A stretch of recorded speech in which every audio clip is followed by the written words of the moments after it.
Bom, vamos lá, minha gente, uma palhinha rapidinha aqui numa galera de obra.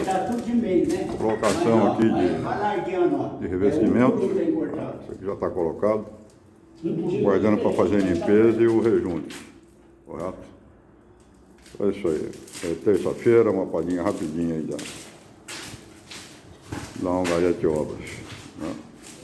Todo aquele revestimento lá na parte da... onde é a cozinha, correto? Quando nós fizemos a colocação, né?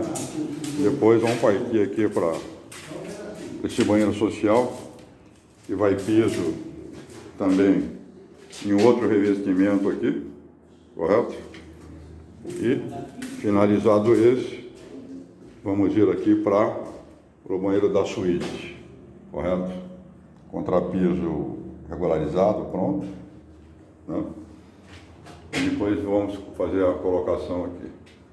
Então é isso aí, pessoal. Mais uma palhinha rapidinha aqui de uma galera de obras. Né?